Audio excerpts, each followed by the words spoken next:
Сәлеметсіздер ме, құрметті ата-аналар және оқушылар. Бүгін бізде Г, Ғ, Р, П, Т әріптерінің бас әрпі. Г әрпін жазып үйренейік. Жақынырақ көрсетемін. Екі торгөз тастап, үшінші торгөздің ортан белінен төменгі сызыққа дейін қиғаш сызықтың бойымен түзе түсеміз. Астыңғы сызыққа жеткенде кері қайырамыз. Шапкасын имек етіп бастап, дүзу қайырамыз. Келесі торгөзге тірейміз. Қайталаймын. Шапкадан екі торгөз тастап, үшіншісінен бастаймын. Түзу сызық, имек, шапка.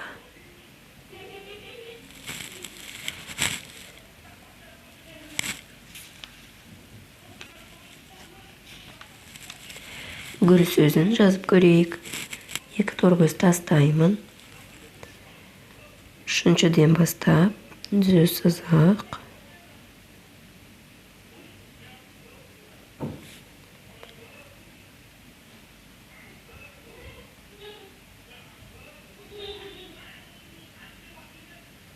Л әрпіне қосатындықтан кішкене көтереміз. Гүл. Ғ әрпін жазып көрейік. Дәл жаңағы Г сияқты екі торгөз тастап, үшінші торгөзден төмен қайырамыз. Шапка. Бұнда белін ұмытып кетпейміз. Белбеуін сызамыз. Қайтадан 1, 2, 3, 4. Ғарыш сөзін жазып көрейік.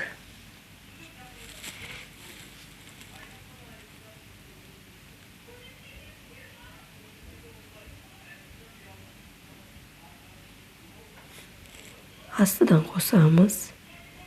Ға,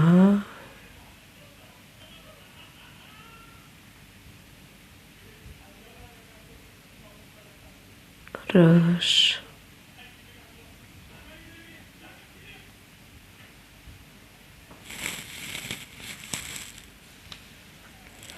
Келесі бізде Р әрпі. Дәл солай қабырға бойымен төмен қарай түсу сызық, имек. Мұнда шапкасы Г-дан айырмашылығы екі жағынан да қайырылады. Тағы да бір рет қайталаймын. Үш торгөз тастап, үшіншісінен жазамыз.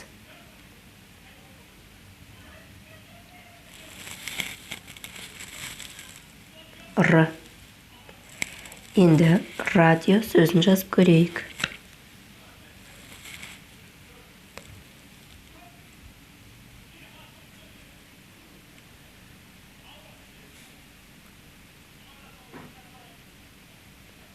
Ра.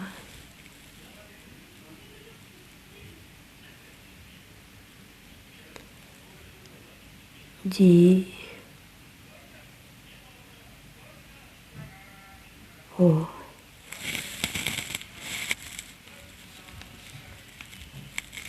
Келесі бізде П әрпі. Үшінші торгөзге жазамын. Екі жаққа қайырамыз, бұл жерде айырмашылығы. Шапкасы тура Г-нікі сияқты. Түзу етіп шапкасын жабамыз. Тағы да бір рет қайталаймын.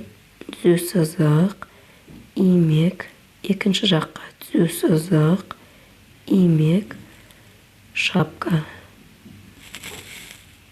П. Піл сөзін жазып көрейік.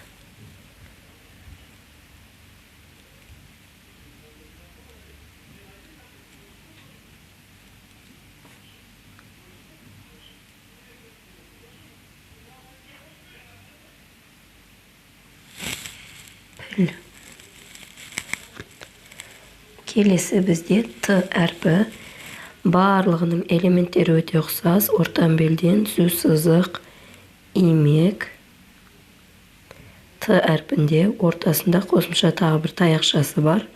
Және керісінше жаққа тағы бір имек, таяқша, шапка. Қайталаймыз. 1, 2, 3, 4, 5, 6. Тарақ сөзін жазып көрейік.